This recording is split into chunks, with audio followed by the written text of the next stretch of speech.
नमस्कार। आज हम कक्षा 7 के अभ्यास 6E के सवालों को देखेंगे। अगर आपको अच्छा लगे तो लाइक और सब्सक्राइब करना मत भूलिएगा। चलिए हम अपना सवाल देखते हैं। पहला सवाल क्या कह रहा है? एक समकोण त्रिभुज के दो न्यून कोणों का अनुपात 7:11 है। कोणों के मान ज्ञात करिए। अब यहाँ पे एक शब्द आ रहा है समकोण त्रिभुज। मैंने समकोण त्रिभुज बताया था। समकोण त्रिभुज क्या है?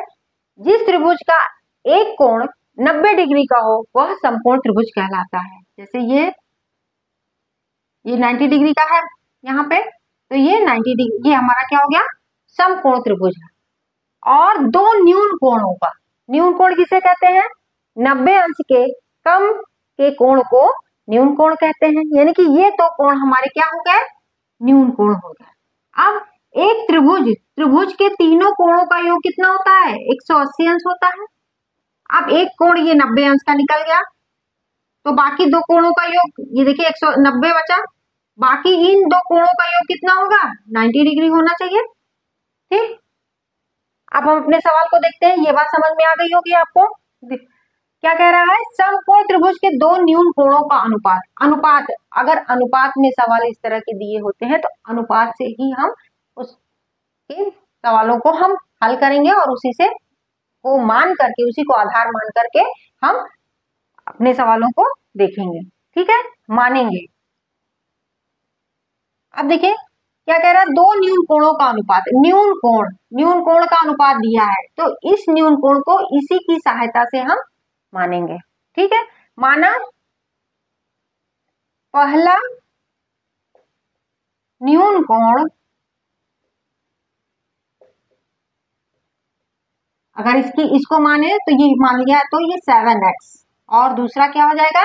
11x। इस तरह के सवालों में ये इस तरह से माना जाता है। पहला न्यून कोण कितना हो जाएगा? 7x डिग्री, और दूसरा न्यून कोण कितना हो जाएगा? 11x degree. ठीक है, अब हमने बताया था कि इन दोनों कोणों को अगर हम जोड़ेंगे तो कितना होना चाहिए? 90 डिग्री होना चाहिए। ठीक है, प्रश्नानुसार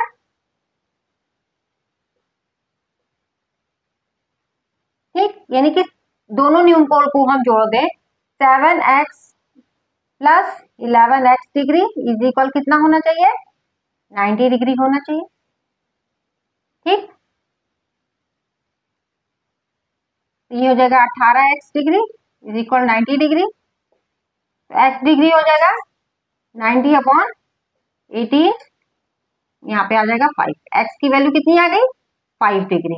x की वैल्यू 5 डिग्री आ गई। तो हम यहाँ पे अपना पहला न्यून कोण का मान निकालेंगे। कितना था? हम कितना माने थे? 7x। ये हो जाएगा 7 गुणे 5 बराबर 35 डिग्री। पहले न्यून कोण का मान कितना आ गया? 35 डिग्री, और दूसरा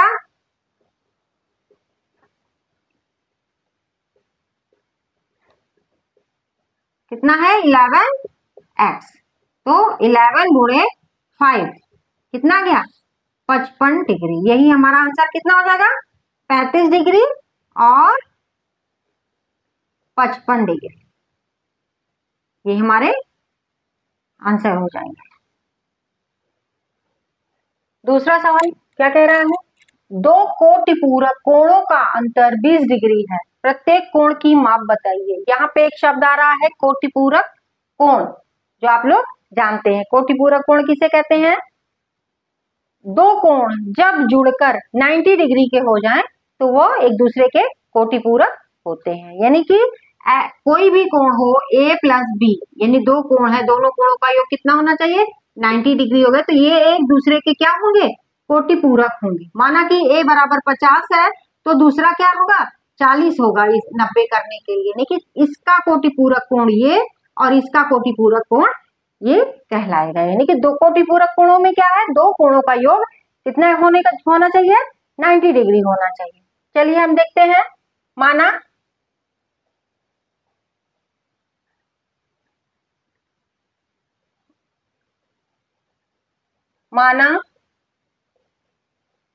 पहला कोण कितना है, x डिग्री है। ठीक, पहला कोण x डिग्री है, तो दूसरा कोण कितना होगा,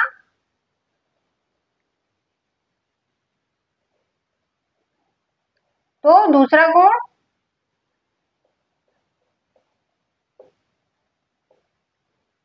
यानी कि इसमें हम क्या करेंगे, 90 में से इसको घटा दें तो हमारा दूसरा कोण मिल जाएगा 90 माइनस एक्स डिग्री। दूसरा कोण हमारा कितना आएगा, 90 माइनस एक्स डिग्री।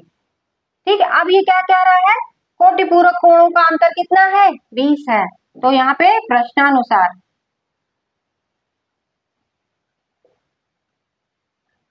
दोनों कोटि पूरक कोणों का अंतर कितना है, 20 है। यानी कि x minus 90 minus x equal कितना, 20। अब इसको हम सॉल्व कर लेते हैं, x माइनस 90 प्लस एक्स बराबर 20। ये दो जुड़ जाएगा, यहाँ पे 2x बराबर 20 प्लस 90, x बराबर 110, 2x, तो x बराबर कितना हो जाएगा, 110 बटे 2, 55। x की वैल्यू कितनी आ गई, 55 डिग्री। ठीक है, अब हम अपना कोण निकाल लेते हैं। पहला कोण आ जाएगा कितना, पहला कोण x है, यानी कि कितना हो जाएगा, 55 डिग्री। पहला कोण 55 डिग्री और दूसरा कोण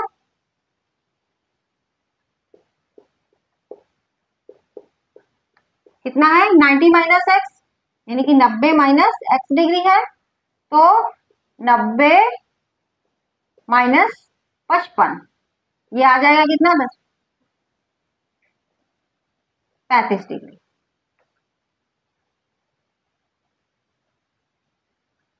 ठीक, तो यही हमारे आंसर क्या हो जाएंगे, आंसर हो जाएंगे 55 डिग्री और 35 डिग्री।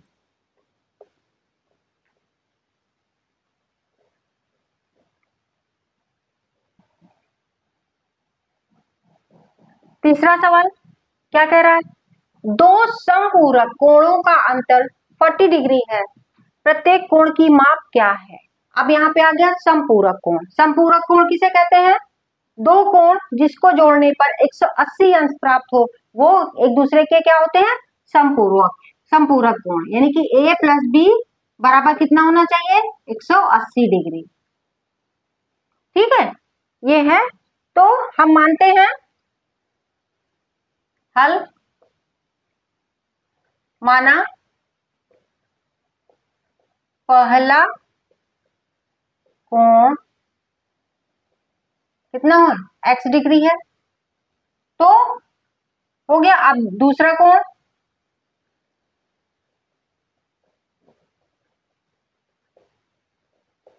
अब देखिए एक कोण, दूसरा कोण क्या होगा, जब दोनों कोणों का योग 180 डिग्री हो रहा है, एक कोण हमारा निकल आया, तो दूसरा कोण निकालने के लिए 180 में से उसको क्या करेंगे, घटा देंगे। तो दूसरा कोण हो जाएगा 180 डिग्री माइनस एक्स, ये दूसरा कोण हमारा निकल आया। चलिए, अब प्रत्येक कोण की माप क्या है, अब यहाँ पे लिखेंगे प्रश्नानुसार क्या है, दोनों संपूरक कोणों का अंतर, यानी कि इन दोनों का अंतर कितना है, 40 degree. x minus 180 minus x बराबर कितना, 40। अब इसको सॉल्व कर लेते हैं, x माइनस 180 प्लस एक्स बराबर 40 डिग्री। ये हो जाएगा 2x बराबर 40, ये माइनस है, इधर आएगा तो क्या हो जाएगा, प्लस 180। 2x बराबर 220 आ गया। ठीक है, x की वैल्यू कितनी आ जाएगी, 220 बटे 2, इसको काट देंगे तो आ जाएगी x बराबर 110। x की वैल्यू कितनी आ गई, 110, यानी कि पहला कोण हमारा निकल आया। तो पहला कोण कितना हो गया, पहला कोण 110 डिग्री और दूसरा कोण कितना, 180 माइनस एक्स, 180 माइनस एक्स निकालेंगे, 180 माइनस 110 डिग्री, इसको घटा देंगे, 0 7, 70 डिग्री आ जाएगा। तो हमारा आंसर क्या होगा? 110 डिग्री और 70 डिग्री। अब देखिए इन दोनों को जोड़ने पर कितना आ रहा है? 180 आ भी रहा है।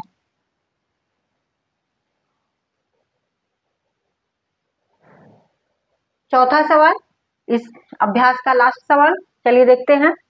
एक आयताकार मैदान 100 मीटर लंबे तार से घिरा है।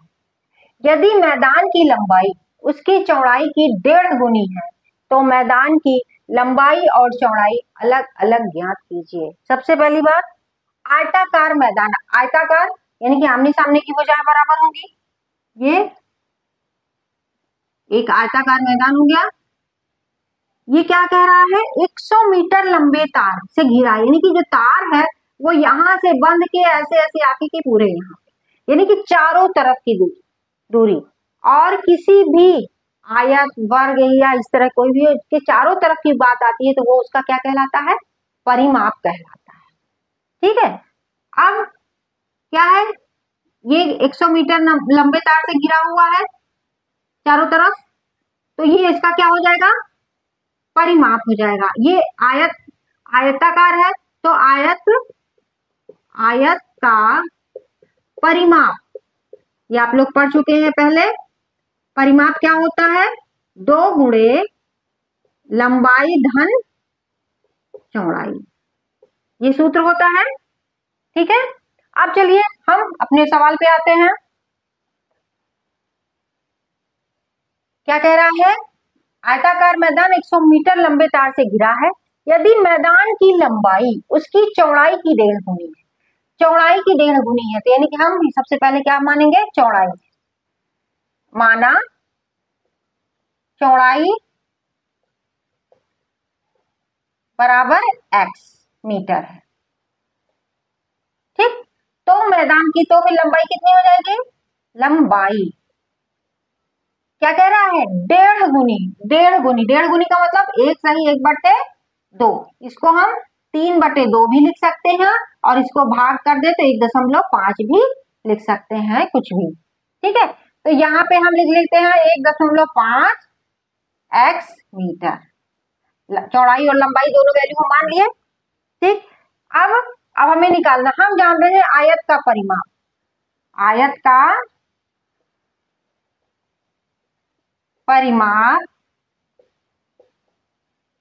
बराबर 2 लंबाई धन चौड़ाई। अब आयत का परिमाप दिया है 190 मीटर, यहाँ पे 190 हो जाएगा। 2 लंबाई हमने क्या मानी है? क्या है? 1.5x धन चौड़ाई कितना है? x। अब इसको हम क्या करेंगे? हम सॉल्व कर लेंगे। ये कैसे होगा? 190 बराबर 2 का इसे गुणा हो जाएगा तो 3x आ जाएगा और प्लस 2x। ठीक है। 190 बराबर 3 2 5, 5x। तो x बराबर क्या हो जाएगा? 190/5।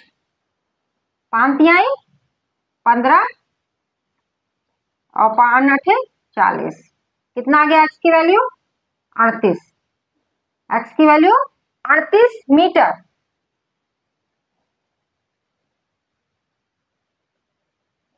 ठीक, ये हो गया। अब हमें x की वैल्यू निकल आ गई और हमें अब लंबाई निकालनी है दूसरी।